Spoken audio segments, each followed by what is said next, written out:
Recibir a esta población nos ha enriquecido como comunidad. Jardín de Niños María Guadalupe de Alba, Ciudad de México. Personal directivo: Itandegui Ríos Vadillo y Guadalupe Aranda Batalla. Personal docente: Jessica Rosales Gómez, Vanessa Ramírez Gasca, Diana Mojica Jiménez, Guadalupe Ramírez Ramos, Adriana María Fernanda Gómez Salgado y Guadalupe Aranda Batalla.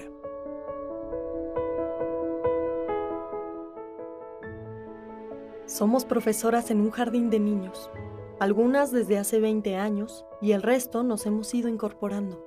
Una característica particular de nuestro plantel es la regularidad para atender a niñas y niños en situación de migración interna, principalmente de origen otomí. Por ciclo escolar, al menos el 30% de nuestra población estudiantil pertenece a dicha comunidad. Estas familias llegan aquí con la intención de mejorar sus condiciones de vida. Sin embargo, el proceso para llegar a ello es complejo, puesto que viven en condiciones de vulnerabilidad, hacinamiento, es decir, en casitas de cartón sin servicios, o bien en departamentos que el Instituto de Vivienda de la Ciudad de México, INVI, les proporcionó, pero donde llegan a compartir el espacio hasta con 30 personas en malas condiciones de higiene. O bien, sus hábitos alimenticios son poco favorables para su desempeño escolar. En ocasiones, el único alimento que consumen las y los alumnos es el desayuno escolar. Recibir a esta población nos ha enriquecido como comunidad, puesto que ha venido a compartir su cultura, costumbres y tradiciones, lo cual ha resultado positivo para quienes laboramos en este espacio educativo. Por otro lado, a nosotras como docentes nos ha permitido sentar las bases para su vida escolar futura, que en muchas ocasiones se trunca al concluir la primaria, pues a tempranas edades comienzan a trabajar. Incluso nuestras alumnas y alumnos son aquellas niñas y niños que por las tardes y noches están vendiendo dulces o artesanías fuera del metro. Son originarios del Valle de Santiago de Querétaro, o como dicen las madres de familia, del pueblo en el que se originó la muñeca Lelé, siendo esta uno de los principales productos a ofrecer en las calles de la Ciudad de México.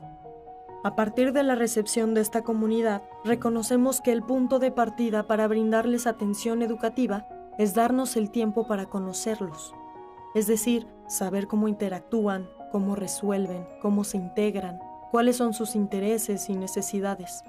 Todos estos elementos permitirán una intervención más acertada. En este sentido, identificamos que los principales aspectos a trabajar son las habilidades socioemocionales. Se observa que son niñas y niños que carecen de cercanía con sus familias, o bien que las muestras de afecto son escasas, y esto genera que difícilmente expresen y regulen sus emociones, lo que impacta en el tipo de interacción con sus pares. Asimismo, es necesario establecer rutinas, pues al ser este el primer acercamiento a un espacio de educación formal, se requiere establecer tiempos para realizar determinada acción o actividad. Por último, fomentar hábitos de higiene y cuidado personal. Incluso nos hemos visto en la necesidad de explicarles cómo se utiliza un baño, cómo lavar sus manos, etc. Por otro lado, es fundamental conocer también a las familias e involucrarlas en la medida de sus posibilidades en las acciones que proponga la escuela, ya que hemos descubierto que son muy participativos, sobre todo cuando de compartir su cultura se trata. Han venido a dar talleres sobre su vestimenta, alimentación, etc. La comunidad recibe de manera muy positiva este tipo de experiencias en las que las niñas y niños muestran gran interés por aprender cosas diferentes. Por ejemplo, aprender a saludarse en otomí, volviéndose una actividad rutinaria que les genera la inquietud de conocer nuevas palabras en esa lengua y nos da la posibilidad de preservarla. La oportunidad de trabajar con niñas y niños en situación de migración nos ha enriquecido no solo culturalmente, sino desde nuestra práctica docente, puesto que nos ha permitido sensibilizarnos hasta el punto de ser nosotras quienes vamos a tocar la puerta de sus casas con la intención de que vengan al plantel a inscribirlos, informarles a las madres, padres o tutores que este servicio es gratuito y que es un derecho de niñas y niños. Maestra, venimos huyendo de la guerra, así que un Lego en la cabeza no es nada.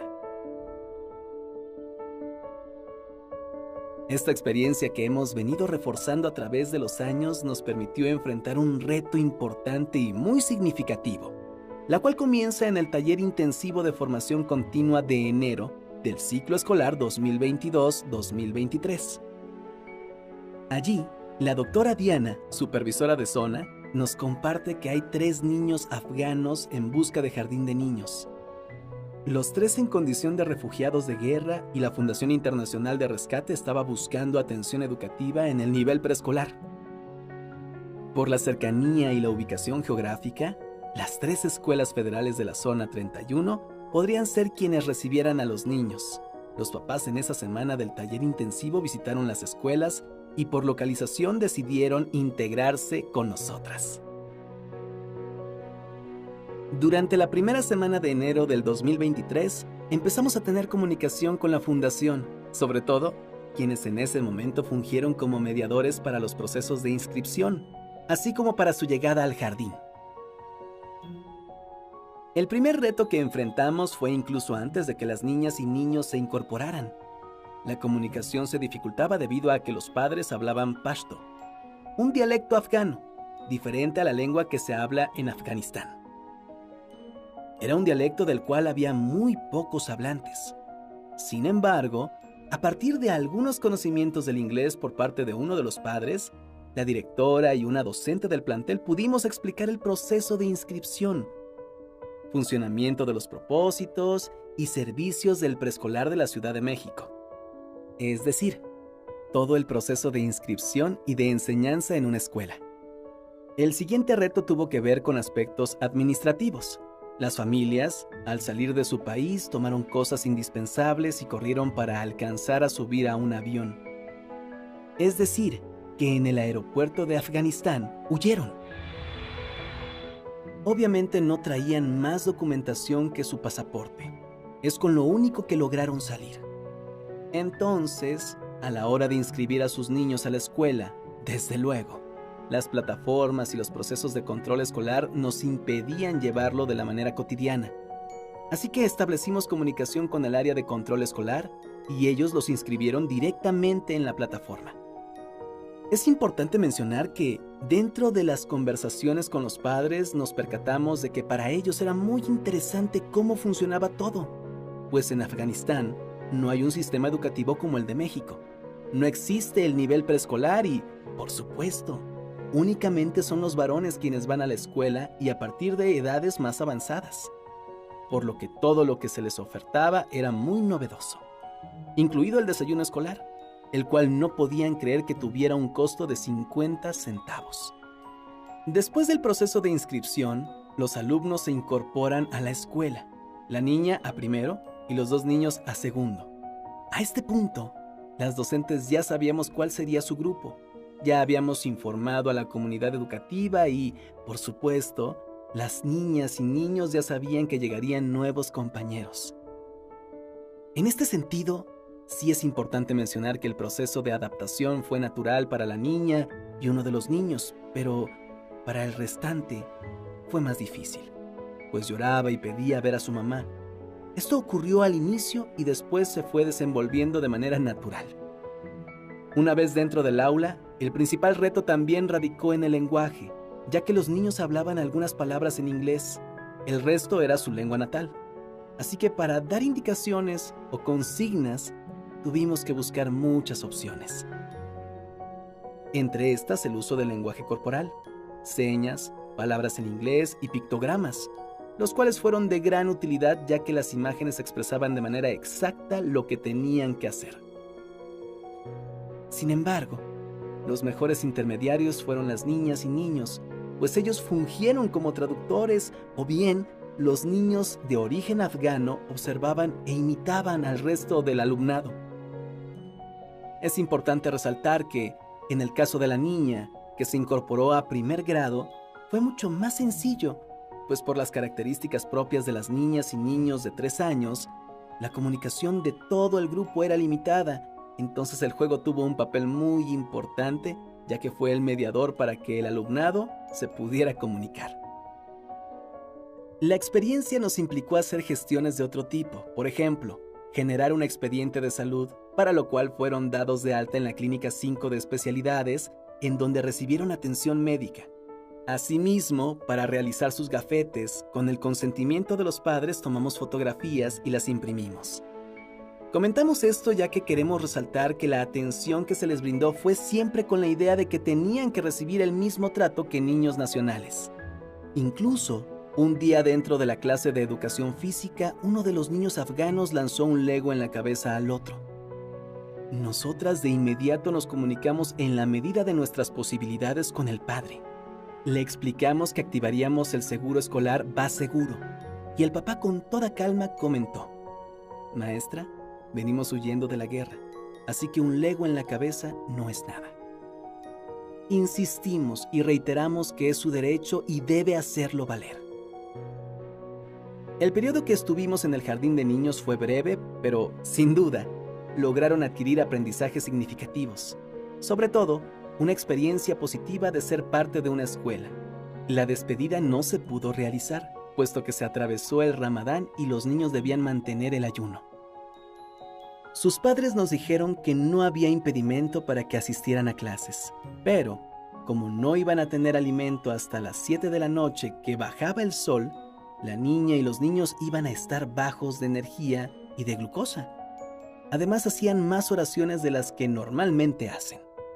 Así que dejaron de venir. Posterior a esto vino el periodo de vacaciones y ya no volvieron. Solamente los padres de familia nos avisaron que liberaron sus visas y pasaportes. Su destino siempre fue Estados Unidos y lo lograron.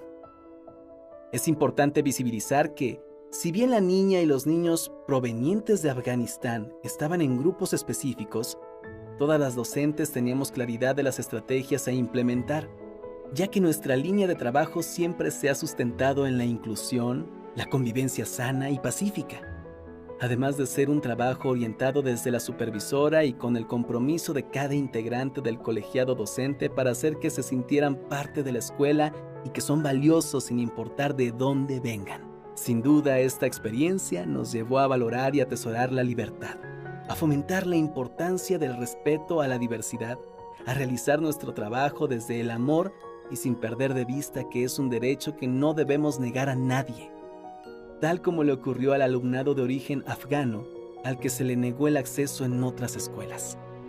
El personal directivo y docente que compartimos estas experiencias, invitamos a otras y otros docentes y personal directivo a tener presente que no trabajemos en función de nosotros, sino de lo que las alumnas y alumnos necesitan.